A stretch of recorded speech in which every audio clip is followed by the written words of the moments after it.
হাজিনগরে বিজেপির পক্ষ থেকে জাতীয় পতাকা নিয়ে স্বাধীনতা দিবসের ৭৮ বছর পূর্তি পালন করা হলো এক তেরঙ্গা যাত্রার মাধ্যমে। হালি শহরের হুকুমচাঁদ জুট মিলের ছাই মাঠ থেকে শুরু করে নদিয়া জুট মিলের গেট পর্যন্ত এক বর্ণাঢ্য পদযাত্রা কচিকাঁচা স্কুল পড়ুয়াদের উপস্থিতিতে অনুষ্ঠিত হলো।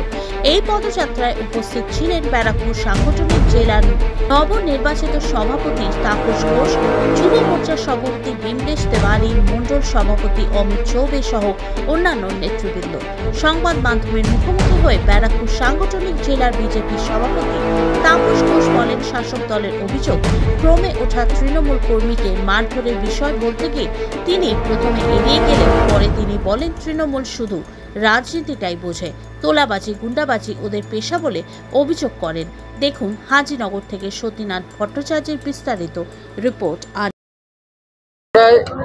অভিযোগ করছে তৃণমূল যে আপনারা মারধর করেছেন তাদের কর্মীদেরকে। তারপরে দেখা গেল পুলিশ দুজন কর্মীকে অ্যারেস্ট করেছে, তার মধ্যে একজন আপনাদের দলের পদাধিকারী।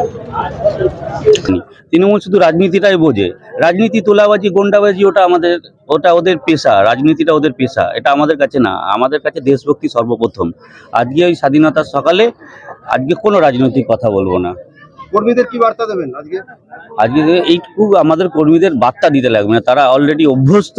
তারা সবাই ঘরে পতাকা তুলছে, হারঘাত তিরঙ্গার একটা পার্ট আমাদের এই অনুষ্ঠানটার। স্বাধীনতা দিবসে আমরা সকালে, আমি যেমন শুরু করেছি, একটা বুথ কর্মীও সেরকম সবাই তার ঘরে তিরঙ্গা পতাকা তুলবে। আজকে দেশভক্তির দিন, আজকে আমাদের যারা বলিদান দিয়েছেন স্বাধীনতার জন্য তাদের সম্মান জানানোর দিন।